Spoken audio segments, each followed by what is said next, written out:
शेतकरी मित्रांनो, स्वागत आहे पुन्हा एकदा एका नवीन व्हिडिओमध्ये व नवीन अपडेटमध्ये. शेतकरी मित्रांनो, अखेर ज्या गोष्टींना कुठेतरी मर्यादा असते, ती मर्यादा अखेर शेतकरी संघटनेची संपलेली आहे आणि कर्जमाफी आंदोलनासाठी आता मोठे निर्णय तुपकर यांच्या माध्यमातून आज घेण्यात आला. कारण तुपकर यांनी आज डायरेक्ट विधान भवनामध्ये जाऊन सोयाबीन, कापूस आणि शेतकऱ्यांचे सातबारे अक्षरशः विधान भवनात फेकलेले आहेत.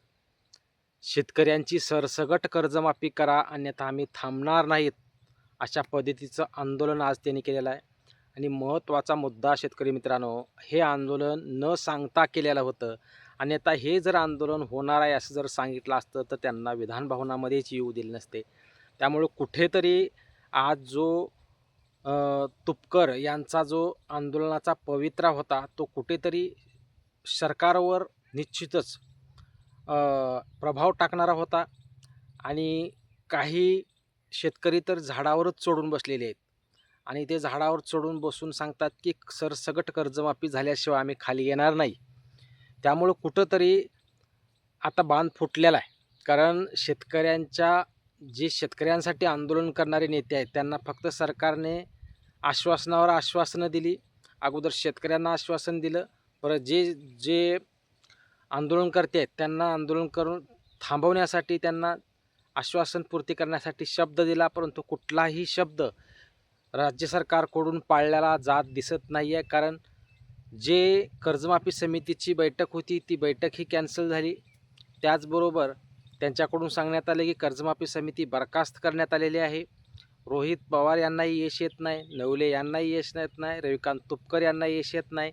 फक्त त्यांनी आंदोलन केलं, परंतु राज्य सरकारने जो दिलेला शब्द होता तो शब्द पाळण्याच्या बेतात राज्य सरकार दिसत नसल्याचे स्पष्ट संकेत दिसताच अखेर त्यांच्याकडून मोठे निर्णय होत आहेत. आता डायरेक्ट विधान भवनामध्ये जाऊन त्यांनी आंदोलन केलेलं आहे आणि त्या आंदोलनाच्या माध्यमातून राज्य सरकारवर निश्चित त्याचा प्रभाव पडलेला आहे शेतकरी मित्रांनो. कारण आजच बैठक घेण्याचं नियोजन त्यांनी केलेलं आहे. त्यामुळं कित्येक दिवसापासून मुख्यमंत्र्यासोबत बैठक असो, कर्जमाफी समितीसोबत बैठक असो, या बैठकीसाठी खूप दिवसापासून जो प्रयत्न करण्यात येत होता, तो प्रयत्न अखेर यशस्वी झाला आहे का म्हणायला काय हरकत नाही आहे. कारण जी बैठक होत नव्हती, मुख्यमंत्री बैठक घेत नव्हते, कर्जमाफी समिती बैठक घेत नव्हती, अखेर आज जेव्हा रविकांत तुपकर यांना अटक करण्यात आली, अटक केल्यानंतर जे 2 ते 3 शेतकरी हे झाडावर जाऊन बसलेले होते, ते झाडावर जाऊन बसलेले शेतकरी खाली येत नसल्यामुळं अखेर गिरीशजी महाजन यांनी मध्यस्थी करून रविकांत तुपकरांना परत फोन केला की आम्ही आजच्या आज बैठक घेऊ आणि मुख्यमंत्र्यासोबत आपण बैठक घ्या. त्यामुळे त्या शेतकऱ्यांना खाली उतरायला लावण्याचे त्यांनी आदेश दिले.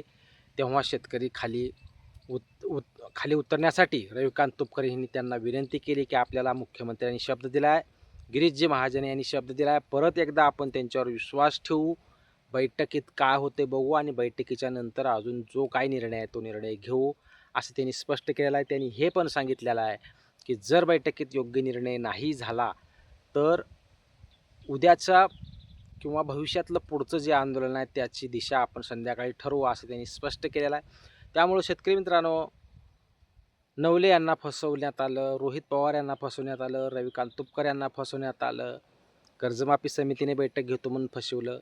मग नेमकं चाललंय काय? सगळं घोडबंगाल हे शेतकऱ्यांच्या विरोधातच का, असा महत्त्वाचा मुद्दा आहे. सर्व गोष्टी ह्या मीडियामध्ये लगेच पसरल्या जातात, परंतु जो शेतकऱ्यावर अन्याय होत आहे, जो शेतकऱ्याची कर्जमाफी केली जात नाही, शेतकऱ्यांना पीक विमा दिला जात नाही, शेतकऱ्यांचं धान बोनस दिलं जात नाही, यावर मीडिया कधी दिसत नाही आहे. कारण सर्व गोष्टी दुसरीकडेच फिरलेल्या दिसत आहेत. खूप दिवसापासून धान बोनस नाही, पीक विमा नाही, व्यवस्थित कर्जमाफीचा अजून अंमलबजावणी नाही. ही आंदोलनं तर होताच असतात, परंतु आंदोलनं मोडून काढण्याचा प्रयत्न सरकारकडून केला जात आहे. त्यामुळं कुठेतरी शेतकऱ्यांना न्याय मिळेल की नाही ही अपेक्षा आहे. आज अक्षरशः अधिवेशन संपत येत आहे, अधिवेशन चालू आहे, कुणी पीक विम्यावर मोठा निर्णय घेत नाही आहे, कर्जमाफीवर मोठा निर्णय घेत नाही आहे, धान बोनसवर कोणी आमदार बोलत नाही आहे, घरकुलाचे हप्ते अडकलेत लोकांचे त्यावर कोण बोलत नाही आहे. या महत्त्वाच्या जो ग्रामीण भागातला जो शेतकरी आहे, ग्रामीण भागातला तुमचा जो मतदार आहे, त्या मतदारांचा अपेक्षित प्रश्न इतकाच असतो, तो म्हणजे कर्जमाफी व्यवस्थित व्हावी, पीक विमा व्यवस्थित मिळावा, घरकुलाचे हप्ते व्यवस्थित मिळावे, धान बोनस व्यवस्थित मिळावे. परंतु हे विषय कुठेतरी डायव्हर्ट होत आहेत असं दिसतंय. आणि दुसरेही विषय घेतले जावेत, परंतु या विषयाकडे जास्तीत जास्त शेतकऱ्यांचं लक्ष असतं आणि या शेतकऱ्यांच्या लक्षाकडे कुणीही बघायला तयार नसल्याचे स्पष्ट दिसत आहे. त्यामुळे शेतकऱ्यांच्या बाजूने कोण बोलणार का? शेतकऱ्याचा पीक विमा असो, शेतकऱ्याची कर्जमाफी असो, शेतकऱ्याचं अनुदान असो, शेतकऱ्याचं धान बोनस असो, यावर आमदार असो, लोकप्रतिनिधी असो, प्रत्येक तालुक्यातील जर आमदारांनी याबाबत जर हा प्रश्न जर विचारला तर हा निश्चित मुद्दा मिटला जाऊ शकतो, यावर निश्चित मार्ग काढला जाऊ शकतो. परंतु बोलणं अपेक्षित आहे. कारण फक्त शेतकरी संघटनेच्या नेत्यांनीच आंदोलन करायची, त्या आंदोलनाकडे लक्ष द्यायचं नाही, या गोष्टी होणं चुकीच्या आहेत. कारण शेतकरी संपत जात आहे. आंदोलनं चळवळ ही सगळी या अगोदरची जी जशी होती तशी आज राहिलेली नाही आहे, परंतु जी काही राहिली आहे ती टिकवणं गरजेचं आहे आणि त्या आंदोलनाला शेतकऱ्यांनी साथ देणं गरजेचं आहे.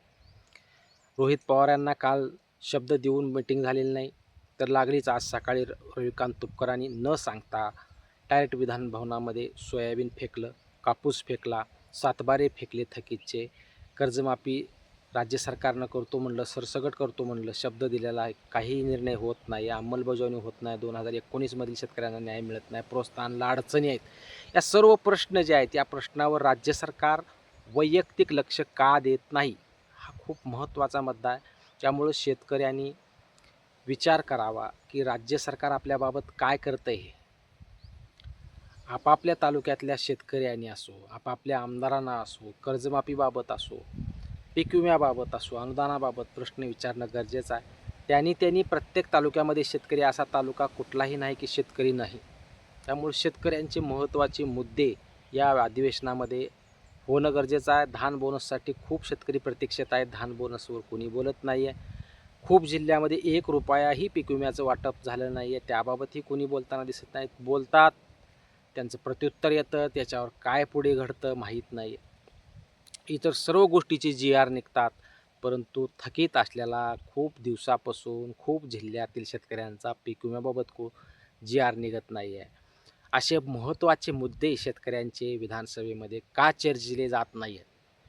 विरोधी पक्षाच्या माध्यमातून आवाज उठला जातो, सत्ताधारी पक्षातलेही नेते बोलतात, परंतु त्याचं पुढे काय घडतं याची माहितीच शेतकऱ्यांना होत नाही. त्यामुळं जे काही आहे ते आहे. आता आज अपेक्षा आहे की आज जरी तुपकरांची मुख्यमंत्र्यांची बैठक झाली तर या कर्जमाफीमध्ये जर मार्ग निघाला, तोडगा निघाला, 2019मधील शेतकरी असो, प्रोत्साहनचे शेतकरी असो, अशा शेतकऱ्यांना लाभ देणं गरजेचं आहे. आणि त्याबाबत राज्य सरकारने आता खूप वेळ घालू नये, कारण खूप वेळ झाला आहे, आता संपत आला आहे. कारण 30 जून सांगितले, 30 जून गेली, 5 जुलै सांगितले, 5 जुलैही गेले, अजून कर्जमाफीची अंमलबजावणी नाही. आता तुम्ही म्हणताय की याद्या मागवण्यात आलेल्या आहेत. कशाच्या? तर शेतकरी आयकर भरणाऱ्याच्या. मग कर्जमाफी समितीने इतके दिवस काय केलं?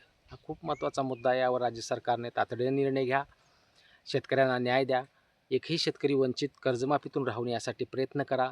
ज्या जिल्ह्यामध्ये पीक विम्याचं वाटप नाही त्या पीक विम्याबाबत निर्णय घ्या आणि रविकांत तुपकर यांच्या बैठकीमध्ये सकारात्मक निर्णय व्हावा ही सर्व शेतकऱ्यांची अपेक्षा आहे. आता पाहूयात की नेमकं यामध्ये काय बैठक होते, बैठकीतून कुठला मार्ग निघतो आणि शेतकऱ्यांना न्याय मिळतो का? याबाबत जर अपडेट आली की लागली चॅनलवर व्हिडिओ येईल. चॅनलवर नवीन असाल तर चॅनलला सबस्क्राईब करावं, जास्तीत जास्त शेतकऱ्यापर्यंत व्हिडिओ शेअर करा. धन्यवाद.